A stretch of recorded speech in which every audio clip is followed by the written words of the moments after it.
My name is Tinari, and I'm the director at the Ullens Center for Contemporary Art, which is an institution in Beijing that presents contemporary art by artists from China and from beyond China, hopefully always in dialogue with one another. We do also a lot of public programs, a lot of outreach. We see almost 1 million visitors each year, and are just really trying to work as sort of a nexus, a place where art and culture from China kind of will end up in some kind of global conversation. I'm obviously American originally, and I only started to engage with China in university. I studied the language and a lot of Chinese history and literature, and began working there very soon out of university as a writer. I became quite interested in contemporary art there, so I was writing for Artforum and a number of others. But got deeper and deeper into this scene that was itself developing so rapidly, always kind of from a outsider's insider perspective. So speaking the language fluently and being very well connected to many people there, but still always, of course, you can never forget that if it's not your home in the end. And this, created a very productive friction for me. So later on, that began to manifest itself in different ways. In 2010, I started a magazine called Leap, which is a bilingual journal of contemporary art in China. It still exists with one of the Chinese major kind of media companies. And then in 2012, I went to UCCA, which is very similar actually to my personal background in that it is also, it was founded by Europeans, Guy and Miriam Ullens in 2007. And I think that part of that is interesting because there is this kind of, let's say, Western mindset about what is an institution and what is the relationship between the art institution and its viewers and its public, which is very different from, not from Chinese culture, but from the political system in China, which is very top-down and which isn't really necessarily interested in citizens who think freely and have new ideas. So part of our work, I think, has always been about using art or allowing art to give people a place and a space to think about where they are in their lives, how they relate to their society and their history and their culture and that of the rest of the world. So in that sense, the sort of founding premise of the UCCA is that it is this sort of, let's say, inherently Western institution, but functioning in a completely Chinese context. And again, it's a productive friction. It's a very interesting story. There's a couple of things. One is that, like many private museums, the UCCA began as a single funder situation, and as time went on, of course, one needs to find a new model where the founders are involved, but there's new voices and new channels of support. So when I started, one of the first projects that I worked on with my CEO, Mei Xue, was to really take some of the support we were seeing for what the center was doing among this new class of Chinese collectors and institutionalize that. So we started a patrons council and also a sort of annual gala, which are pretty standard things for especially American museums. It was interesting because in the beginning people thought that it would be quite difficult to import this American model to China. We actually found the opposite was true, that very quickly it gained momentum and became this group that people were really proud to be part of. Of course, part of that is about the glory and having one's name on the wall, but another bigger part of that is about the excitement of being involved as a collector with an institution. And in the end, it's interesting because it's become almost like part of our educational mission, of course at a very rarefied and high level, but for example, last year, as you know, and as you were involved with, we went with the Patrons Council for 10 days in Brazil, and so we're able to take this group of Chinese collectors and suddenly sort of put them into this completely different context and allow them to sort of find their way through. This year we'll go to Istanbul, we've gone to Abu Dhabi and to Naoshima and the parts of Japan. So it becomes like an interesting vehicle for cultural exchange around contemporary art in China, because of course Chinese collectors have this reputation of being, quite market driven. And it's very interesting when you kind of put them into dialogue with people, institutions, collectors, artists outside of China, and you realize actually there is this kind of really wonderful sense of camaraderie and curiosity and desire to learn. And so all of that ultimately feeds back not just into the institution, but hopefully into the whole scene in China, and the idea of the art scene as a vehicle for cross-cultural communication. We're a museum without a collection. Each year, like this year, for example, we have 13 exhibitions, which is quite ambitious. We have 4 spaces that combine in different ways. But just to give you a sense, this year, so the 3 sort of Great Hall shows. One was a kind of mid-career sort of statement survey from a Chinese artist, Liu Wei, whose work you'll see here at Unlimited, 10-meter painting, which is really quite spectacular.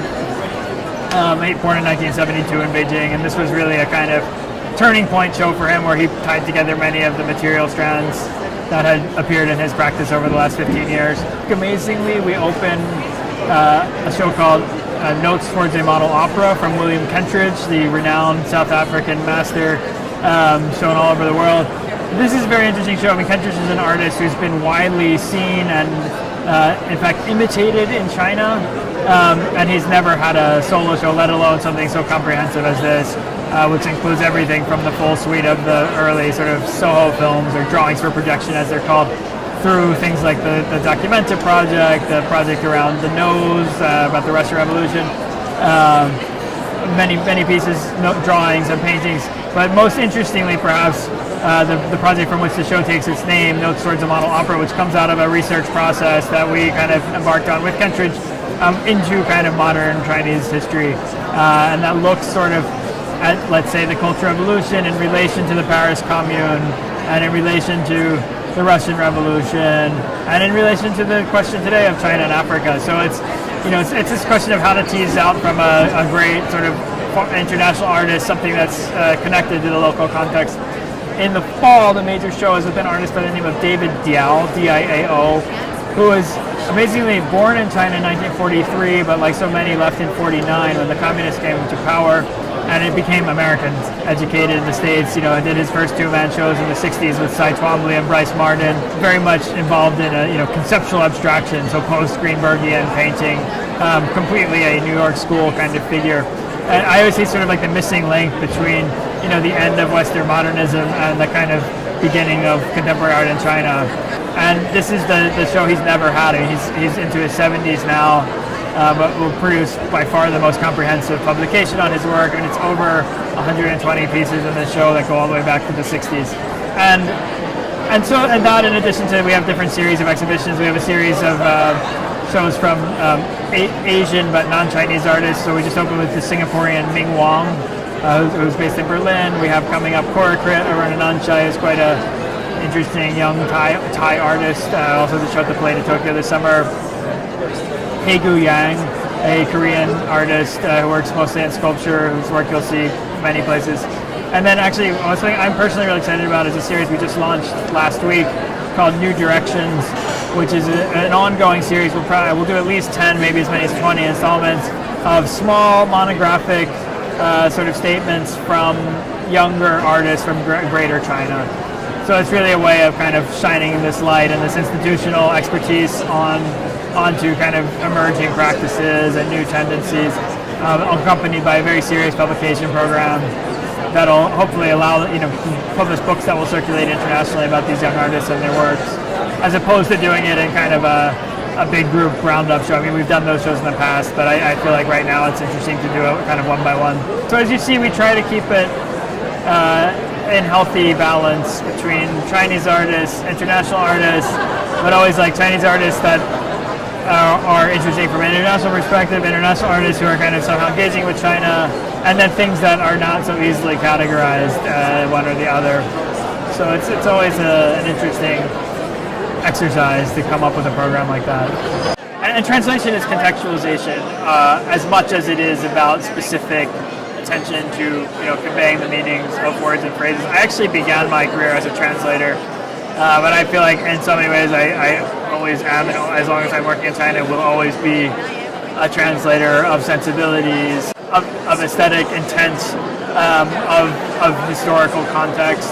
I mean, a lot of times it's about coming up with concepts that people can grasp onto, maybe that relate to experiences or ideas they already know, as creating structures of intelligibility that, of course, are always flawed and should be overturned, and in some ways are even deeply problematic, but that allow for some kind of mid-level closure and engagement. Because otherwise, you have people looking at each other and not even attempting to engage or understand, and that's tragedy. For us, it's really come down to new media and web transmission on the side. In the physical space of the museum, we've recently but kind of upped a really successful program of docents, where we have young professionals from all over Beijing who come and spend the weekends on site, taking people through, answering their questions, engaging in conversations, and because the Beijing context is different from Berlin or London, or even maybe Rio or Sao Paulo. Just in that, there's maybe you have certain people who are extremely knowledgeable, but there's still at the kind of broad level a degree of skepticism, and so a lot of that is just about trying to break it down and engage people without condescending. This is a project that's in relatively early stages. I've been invited by Alexandra Monroe, who's the senior curator of Asian art at the Guggenheim, to co-curate with her a historical survey about experimental art in China. That is, at the core of it is kind of the developments during the 80s and 90s, which is really the period in which the movement of modern and contemporary art really began, kind of parallel with the opening and reform of the economy and of the culture. You have the first kind of flowering of avant-garde artistic expression. I mean, it has precedence back in the 20s and 30s, but during the kind of high socialist period, things kind of are pretty much controlled by the state and are pretty much in line with Maoist political orthodoxy. So it's really trying to look at these 20, 25, maybe even 30 years of artistic production in China in an aesthetic and art historical context. And I think to ask kind of at every stage, how does this story of China, which is so often told independently as if it happened completely on its own, which is in some ways true, but now it's becoming very interesting to look at how it relates to what was happening all across the world at the same time. As you relate up to this year of '89, which in China, of course, is most remembered for Tiananmen, but is also, of course, the year the Berlin Wall fell, and the year that all kinds of social, economic, political, cultural transitions happened, elsewhere in the world. So yeah, it's an attempt to position, because it's interesting now. China's not a place that needs to be introduced. No one needs to argue for its importance globally. If anything, people are maybe a little bit tired of it, or a little bit scared of it, or even a little bit sick of it, kind of outside of China. But we believe, Alexander and I, at the Guggenheim, whose project it is, that there